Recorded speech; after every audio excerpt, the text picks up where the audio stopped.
میں اللہ کے لیے ہے جس نے ہمیں بہترین صورت میں پیدا فرمایا۔ میں اس کی نعمتوں پر اس کا شکر بجا لاتا ہوں، اور میں گواہی دیتا ہوں کہ اللہ کے علاوہ کوئی معبود برحق نہیں، وہ تنہا ہے، اس کا کوئی شریک نہیں۔ اور میں گواہی دیتا ہوں کہ ہمارے نبی محمد صلی اللہ علیہ وسلم اس کے بندے اور اس کے رسول ہیں۔ درود و سلام نازل ہو آپ صلی اللہ علیہ وسلم پر، آپ کی آل پر اور صحابہ کرام پر۔ حمد و صلات کے بعد لوگوں، دوستی انسانی زندگی کو انس و مودت سے معمور کرتی ہے اور اسے خوشی و مسرت سے بھر دیتی ہے۔ یہ اخوت ایمانی کی ایک شاندار شکل ہے، اور ایمانی اخوت و بھائی چارے کا رشتہ شریعت اسلامیہ میں ایک مطلوب چیز، ایک عظیم مقصد اور اعلیٰ مفاد و مصلحت ہے جس کا اہتمام دین اسلام نے کیا ہے۔ دین اسلام نے اس رشتہ و اصول کی ہر اس چیز سے حفاظت کی ہے جو اس میں کسی طرح کا بگاڑ پیدا کرتی ہو، اور وہ تمام راہیں مشروع کی ہیں جو اس کی حفاظت کی ضامن ہوں۔ حدیث شریف میں ہے کہ آدمی اپنے دوست کے دین پر ہوتا ہے، لہٰذا تم میں سے ہر شخص کو یہ دیکھنا چاہیے کہ وہ کس سے دوستی کر رہا ہے۔ قرآن کریم نے سب سے عظیم المرتبت رسول کے ساتھ سب سے عظیم صحبت کا تذکرہ کر کے اسے ہمیشہ کے لیے محفوظ کر دیا ہے، اور اسے ایک تاریخی موقف قرار دیا ہے۔ ارشاد باری تعالیٰ ہے جب یہ اپنے ساتھی سے کہہ رہے تھے کہ غم نہ کر، اللہ ہمارے ساتھ ہے۔ حضرت ابو بکر رضی اللہ عنہ کو یہ گراں قدر صحبت اور نمایاں فضیلت جود و سخا، قربانی و فداکاری اور بے لوث محبت کی وجہ سے نصیب ہوئی، جس کے بارے میں رسول اللہ صلی اللہ علیہ وسلم نے فرمایا کہ لوگو، اللہ نے جب مجھے تمہاری طرف نبی بنا کر بھیجا تو تم لوگوں نے مجھ سے کہا تھا کہ تم جھوٹ بولتے ہو، لیکن ابو بکر نے کہا تھا کہ آپ سچے ہیں، اور اپنی جان و مال کے ذریعے انہوں نے میری مدد کی تھی۔ کیا تم لوگ میرے دوست کو تکلیف دینا چھوڑتے ہو یا نہیں؟ آپ نے 2 دفعہ یہی فرمایا۔ آپ کے فرمانے کے بعد پھر ابو بکر رضی اللہ عنہ کو کسی نے تکلیف نہیں پہنچائی۔ ساتھی پر صحبت کا اثر دیکھنا ہو تو صحابہ اکرام رضی اللہ عنہم کو دیکھو، جنہیں نبی کریم صلی اللہ علیہ وسلم کی صحبت کی وجہ سے صحابی ہونے کا عظیم شرف ملا، پھر ان کے بعد کسی کو یہ شرف نہ مل سکا۔ صحیح بخاری میں حضرت ابو سعید خدری رضی اللہ عنہ سے روایت ہے کہ رسول اللہ صلی اللہ علیہ وسلم نے فرمایا، ایک زمانہ ایسا آئے گا کہ کچھ لوگ جنگ کریں گے اور پوچھیں گے کیا تم میں کوئی ایسا شخص ہے جسے اللہ کے رسول صلی اللہ علیہ وسلم کی صحبت نصیب ہوئی ہو؟ تو وہ کہیں گے کہ جی، تو انہیں فتح نصیب ہوگی۔ پھر ایک زمانہ ایسا آئے گا کہ کچھ لوگ جنگ کریں گے اور یہ پوچھا جائے گا کیا تم میں کوئی ایسا شخص ہے جسے اللہ کے رسول صلی اللہ علیہ وسلم کے کسی صحابی کی صحبت نصیب ہوئی ہو، یعنی کوئی تابعی ہے، تو وہ کہیں گے جی، انہیں بھی فتح نصیب ہوگی۔ پھر ایک زمانہ ایسا آئے گا کہ کچھ لوگ جنگ کریں گے اور پوچھیں گے کیا تم میں کوئی ایسا شخص ہے جسے اللہ کے رسول صلی اللہ علیہ وسلم کے صحابی کی صحبت پانے والے کی صحبت نصیب ہوئی ہو؟ وہ کہیں گے جی، ان کے ہاتھ پر بھی فتح نصیب ہوگی۔ ایک مسلمان کو تنگی و خوشحالی ہر حال میں ایک دوست کی ضرورت ہوتی ہے، تاکہ تنگی کے وقت اس سے مدد طلب کی جائے اور خوشحالی کے وقت انسیت و اپنائیت کا اظہار ہو سکے۔ ایک مومن اپنے بھائیوں کے ساتھ مل کر طاقتور بن جاتا ہے، اپنے آپ کو ایک بڑی تعداد کے برابر محسوس کرتا ہے، لیکن اگر تنہا ہو تو اس کو اپنے آپ کو کمتر تصور کرتا ہے۔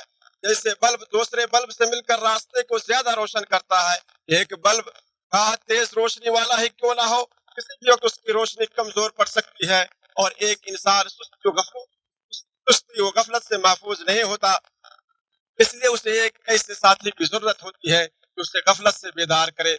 عقل مند انسان عقل مند اور دانش مند ساتھی کا انتخاب کرتا ہے، کیونکہ ہر ساتھی آپ کو سہارا دینے والا نہیں ہوتا۔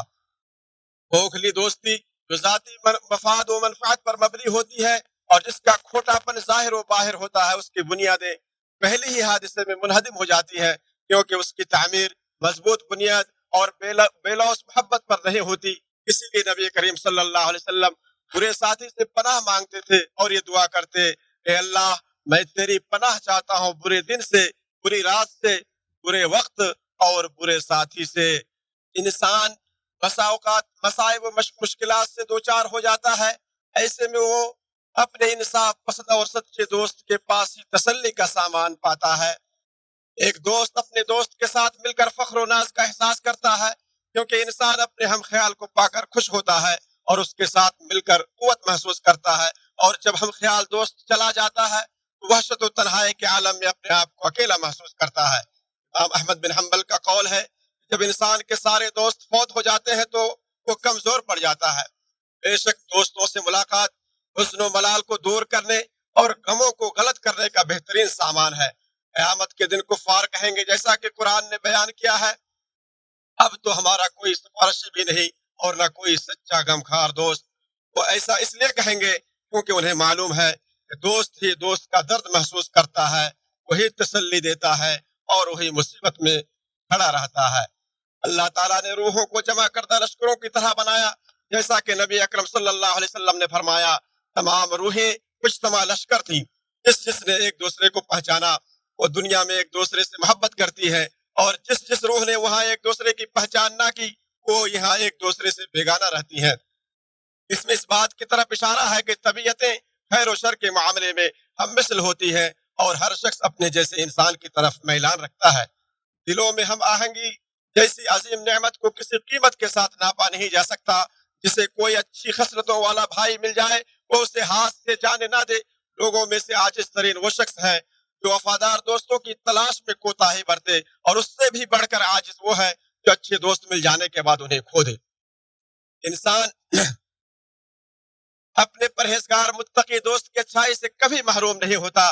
وہ اس سے علم سیکھتا ہے، اگر وہ بھول جائے تو اسے یاد دلاتا ہے، اگر یاد ہو تو تعاون کرتا ہے، راستے کی مشقتوں پر اس کے ساتھ صبر کرتا ہے اور ثابت قدم رہتا ہے، اور آپس میں ایک دوسرے کو حق کی وصیت کرتا رہتا ہے۔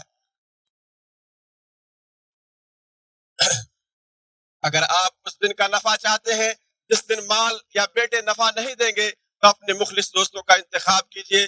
اللہ تعالیٰ کا ارشاد ہے کہ سب دلی دوست اس دن ایک دوسرے کے دشمن ہوں گے مگر متقی لوگ، اور برا دوست اختیار کرنے والا کہے گا ہائے میری بربادی، کاش کہ میں فلاں کو دلی دوست نہ بناتا، بے شک اس نے تو مجھے نصیحت آنے کے بعد اس سے گمراہ کر دیا۔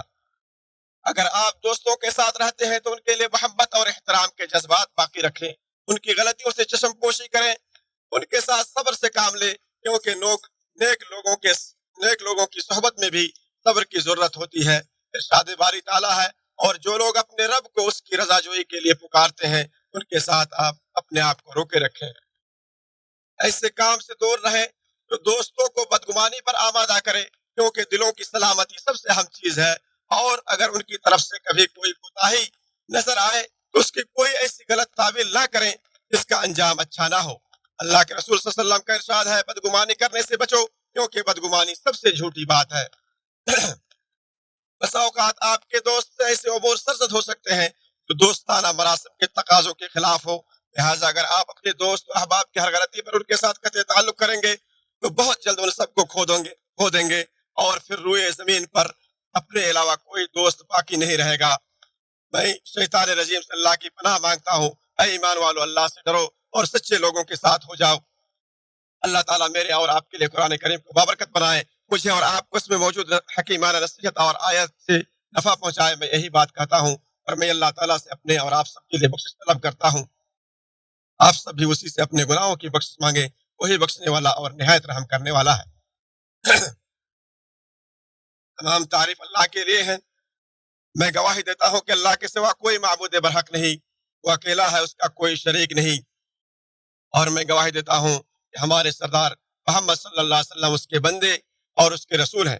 آپ صلی اللہ علیہ وسلم پر، آپ کے آل اور آپ کے صحابہ پر قیامت کے دن تک رحمتیں نازل ہوں۔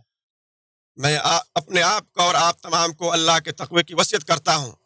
لوگوں، جدید ٹیکنالوجی اور عصری تہذیب و تمدن کی بدولت دوستی کی ایک نئی قسم پیدا ہو گئی ہے، اور وہ ہے سوشل میڈیا کے توسط سے ہونے والی مجازی دوستیاں، جہاں پر دھوکہ دہی اور استحصال عام ہے۔